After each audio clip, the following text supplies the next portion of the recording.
maze wiki namanji maze Kigali nali nako magendayo mu 2018 olw'obutakwatagano badde between Rwanda and Uganda nga sola kulinnyayo Jeno Muhoozi yayingira mu bino ebintu enkolagana ya Uganda ne Rwanda netereera Rwandans in Rwanda celebrating Muhoozi n'okusinga wano olw'enkolagana gye yazaawo n'ebbanga ettono lyemazeeyo ekintu kyenjiza ekisooka okukwata ng'onywedde omwenge Rwanda ng'ovuga emmotoka kiranga kutta muntu mu America ekisooka kasitaba kukwata ng'onywedde omwenge bakusiba ennaku 5 nga towozezza 5 days behind bars towozezza ekyokubiri emmotoka yo poliisi egiwamba okumala omwezi mulamba after 5 days bakuta ne poliisi nesigaze emmotoka yo for the entire month nga tusobola gya accessinga nyina mikwano gyange abantu alako olumu auto ekiro omunanya omwenge naga mumanyi munyambe munzize yawo akemmotoka nja gipiking enkya amateeka gakola kati ekinziyidde mu bwongono wa special gwentumizza sawa 2 nga talantuka buki nangamba mukama wange ensonyiwa nasuze ku mulimo bw'osula ku mulimo otamira mpewo omuntu asse ku mulimo abeera ng'asumagira si bwe kiri olw'otulo so as long as amateeka wano tigakwata muntu azizza musango okufa nayogedde n'omu ku bapoliisi abakulu e Rwanda n'aŋŋamba nti okuva lwe baateekawo amateeka amakakali ku batamiivu accident z'ekiro za reducinga by 80%. Kuba bakizuula nti nga buli accident ezigwawo ekiro abeera mutamiivu atomedde bambi omwana boda abadde ekiro nga apakasa.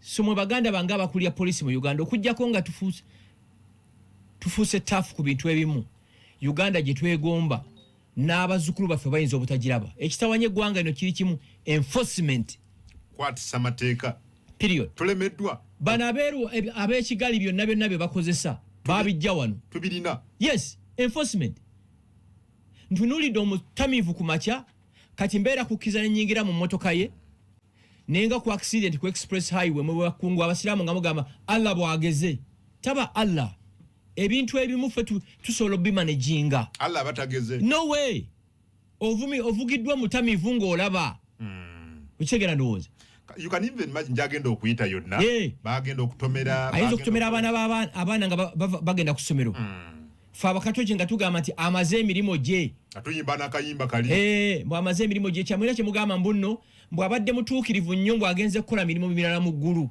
that's a lie lwaki abajapani abamerika bawangala emyaka 8 abaddugavu bannayuganda ffe tusinga okubeera ababaka abalungi mu ggulu ne tufaata nale age so waliwo ebintu bye tusobola okumanaginga nga ffe of the highest level 8 am nga gwanywedde bw'ogutikka ku loolete vaawo naye avuga poliisi bwe mukwatanga awe ajajjiwayo emitwalo 2 akoleki ebiri mingi Rwanda nti ne bw'oba omanyi okosa okyora ng'omanya IGP waayo teri ayinza kujjayo nga bakusibye ennaku ez'ettaano mateeka actually we mukwano gwange omulala gwe nasanzeeyo ye driver ye bamukwata ku Thursday nga gwanywedde ajja kuvayo Thursday emmoloka balinayo omwezi muki mulamba so next week on Monday njabawo observation zange kubaka twaze kukola kintu kirala nnyo ne bw'oyingira Kigali osanyuka ate n'onyiiga osanyuka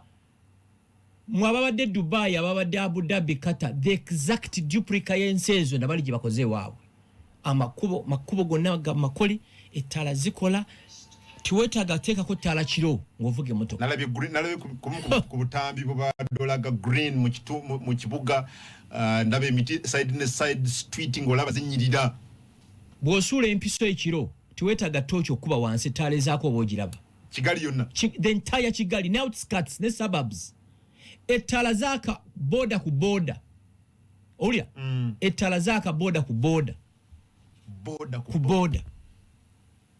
osanyukira abanyarwanda oba Rwandans nti bakoze ensi yaabwe ate n'ogaffe ayi mukama twakola ki Uganda bano President Kagame ni group bava Uganda President Kagame yali ku bantu 27 abagenda mu nsiko we bawambira Kampala bamufuula deputy director wa CMI yali deputy wa General Mugisha Muntu we bava mu nsiko President Kagame yaweebwa ranka ya major kati mwabagamba nti mu Uganda tewali muntu mulala tusobola kukyusa ggwanga lino mwebali singa President Kagame yava maje ga wano n'agenda e Rwanda twalitegedde nti waliyo omuntu asobola okukyusa ensi singa yasalawo n'asigala mu UPDF ontegera no so Kagame is another example. There are many Ugandans here who can run this country. There are many who can transform it. Yes, Kagame was the living example. Kagame was here singa yasigala wano yali badde nga bano bajena abala bali mu yes twalitegedde nti waliwo omuntu amasobola ku leading eggwanga. Kagame has proved that Africa we have leaders who can transform lives of people as long as they are committed to the cause. Owulira ennaku osooka n'osanyuka nti bannange ekigali nga muyonjo ennaku enyaze mazeeyo saakubye ku ngatto ddagala saakubye ku ngatto ddagala. By the way, Radio Simba si mujja waffe nasanze Radio Simba ng'ena abalambuzi beetuteyo bajja babulira batte kigali bajja babulira bino bye mutambula mugenda Dubai. I can assure you 3-4 years from today mugenda ngagenda kulambula kigali bali mu kuzimba Mahoro Stadium bajigulawo ni March. Mahoro Stadium eringanga zino stadium ezabadde kata mu World Cup. Bino wobyogera nebuza where did we go wrong? Nange ulire osanyu kati nonyiga ndairanga ntya Allah salabyeyo munene ayina lidika ngabye tulaba wano wanene RDC ndairanga ntya Katonda ate na ambulance terekana ekuba bukubi kitala kuba uli kasala bitala ino gikola ki agivira nabadde ku mukolo omu ku mikolo gyantutemu sister wange yadde afumbirwa.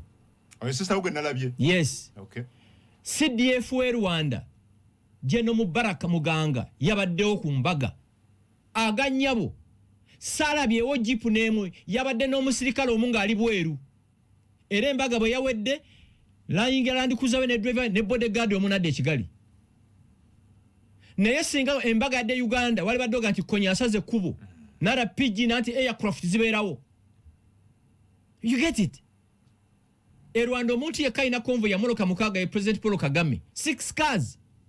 No one osanga omujegala disinga na yaine zigule kubo. Misuse of taxpayers money. Fabagale gwanga lino twine naku ku mutima. GDP ya Rwanda, budget ya Rwanda je kozeseza ziri 12 billion US dollars. Uganda mwezi mukozesa 52 billion. Ne sente bali baziteka mu line mwezi n'okubeera. Kati ekyakye ba introducing the traffic fines. Buli mu area mwovugira buli mu ekipande twena sukana twena suka nkaga twena suka kinana nebo suka ko 2 ticket ulira kasite kitala kikuba nti ovuze bubi oba to nabakiisa nga ticket eze mu simu yo nga boweza mobile money wano ate bakwenda ku 3 zisasula botazisasula bazi multiplying by 2. So you know kwiri wanakosa sulu. Ero mukulu mu police yangamye nti police ye Rwanda kakatechetaga sente za mwa musolo. Fine ze bajja kubavuza obubi emisana. Zero aninga budget ye gwanga. You get it? Yes. So Kungu, it's very disturbing. Chiruma nnyo. Bano tebayika, teba benchmarking. Bayine tima. Babi manye tebayine tima. Tebagaliza gwanga. Jesus. Neba kidnapping akusawa mwendo ogw'ekirono. Neba kusula ekigali. Oyinza okugamba nti oli mu kabuga akamwe Switzerland. Chis kubanga zabagambe ensingi tambudde. Namutulira. Ne bakidnapping ekigali. Sorry, ne bakidnapping ne bakusiba kantu ntunu. Ne bakusula ekigali kusaba 8 ogw'ekiro. Oyinzo gambo oli mu kabuga akamwe Switzerland. Okunyirira n'okwaka. Kunyirira ebimuli etta buno butalo bwakira mu ttaka mu chorus. Va kubine ebitala byagula ekulaga nti left. Ne chorus ngekulaga muno kenda kudda ku left. Mu chorus munda. Yes. Oh my God. Ne bo byogerako Gashumba lere tujja kubyogera. Kumwe abampuliza ku radio for boli minister boli ani kumwe teri ina chapa cha Uganda ene Uganda fena yaffe we deserve to be served better and it's possible. It's about leadership. Ulira anatereze gwanga lino aina kusoka kukwata ku babbi eggwanga lino gagga ne abantu babbi eggwanga lino yakalala kanona kalima soko kingamba nga kyali dinga State House and Corruption Unit yangamba nti challenge jafunye mu kwata ababbi syndicate cartel.